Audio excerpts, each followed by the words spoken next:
Welcome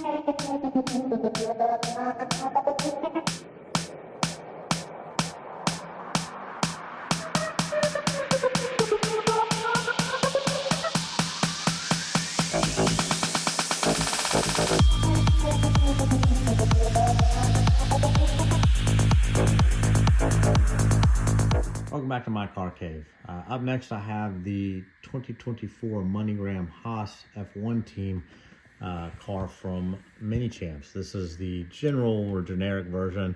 Kevin Magnussen from the 2024 season. It appears as limited edition of 354. Yeah, nice little colored box with the Minichamps logo on all sides from Minichamps. I really like these boxes, these team livered boxes. They're much smaller than they used to be for their resin offerings. There's code information in here. We'll go ahead and we'll open it up and we'll go ahead and look at the car.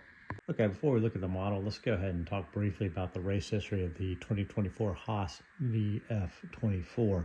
Yeah, it's hard to talk about these midfield or back of the pack cars.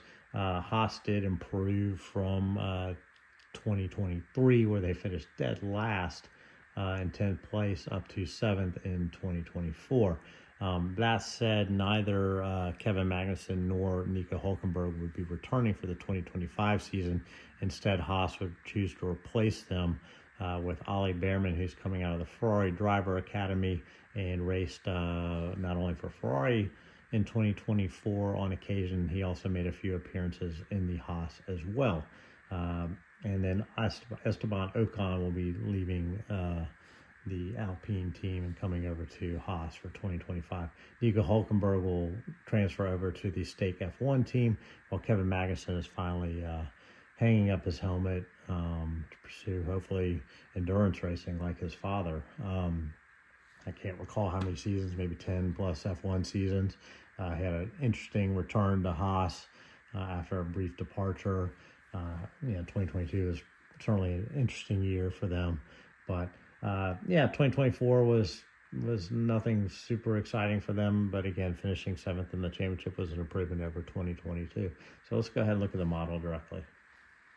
Okay, let's go over some of the details. Again, this is a Minichamps resin model. Now, if you recall, Minichamps does do die cast. They do resin. The split is unknown to me, other than typically Red Bull and Mercedes are done in die cast and everyone else is done in resin. That said, the Stake F1 team for 2024 was also done in die cast, and the biggest indication is the acrylic window boxes are die cast, and the styrofoam boxes with the team livered kind of covers, those tend to be resin. So this did come on a little base with a plaque on it and whatnot. But anyways, onto the model. This one, this model is typical Minichamps resin. You get some nice carbon fiber decaling. You get a little bit of photo etching here, really just the pitot tube, and maybe, I think this aerial actually is plastic. A little bit of photo etch here. Not much else. There's no stabilizer back here for the 2024 car, so there's nothing back there. And sadly, the exhaust pipe is, it's resin, so you can see it's super shallow there. And so in certain lights, it's just, it just doesn't look nearly as nice as it would on a Spark where it's an actual photo etch. But that said, I think that, the model looks, pretty good. It's a super corporate logo. Or livery. I don't, really appreciate it. It's, in my mind, if you're having this much carbon fiber exposure, your design department is quitting on you. So they could do something a little nicer in my opinion. So I think Minichamps does a good job to apply all these carbon fiber decals. It's super hard. It does stretch. You can see some of the stretching here within the model. Just kind of curves around as they apply this decal. I can't imagine how it's actually done, but I think Minichamps does a pretty good job of it for what they're having to do. You get the solid front wing here. You don't get all the little sensor details that you would maybe say on other manufacturers.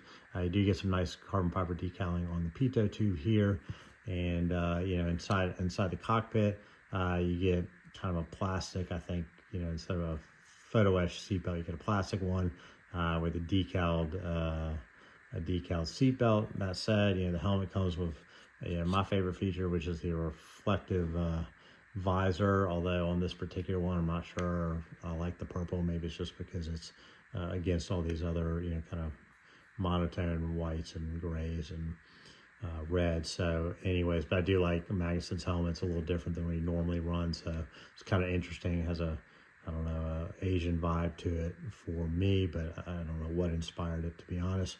The car itself, aerodynamically, not much different from actually really different from 2023, which, given their results, they should have changed things. But that said, super boring looking to me. Very basic. It is, kind of like the 2023 Ferrari. It's got the little bull horns here. It's kind of piggish here. Not a lot of, they've gone away from this bathtub style cutout or washout back here, which I really kind of, was interesting. The sculpting was super interesting. Ferrari got away from it, and therefore, Haas also got away from it. And, back here, they used to have a super interesting air intake here. Just much more sculpted with a spine, and there's really jagged cutouts here. They still have them, but it's just not as pronounced. And then back here was just farther, cut back into the back of the transmission area. So I don't know. This car just kind of is boring for me in terms of shape and design elements. But that said, it was a better performing car, so you can't argue with why they made the changes that they made. And looking at the underside, it's pretty standard stuff here. Again, Minichamps tends to paint these brown.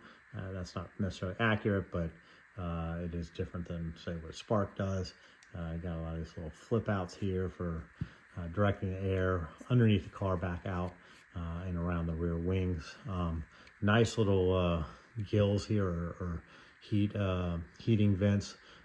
Interesting that they're asymmetrical, and maybe this is why Haas, as they done in resin, on the Red Bull they just slapped a decal on it, which was kind of disappointing. But here you've got these actual grooves, and then they're the carbon fiber decal, and yeah, just a really nice kind of touch. So anyways, that's kind of the Haas VF-24. Not a super exciting F1 car for me for the 2024 season, but I wanted to share it with you. I will say I do like the wheel covers better. Last year they were just kind of a red stripe, and probably the only car that I appreciate the red wheel markings is on the Haas, because it obviously goes with the rest of their livery, which is pretty much 3 colors. So it kind of works. White would have worked fine too, but red kind of is one of the few cars that red actually works for me. Anyways, that is the review of the 2024 Haas VF-24. I should have some more cars soon.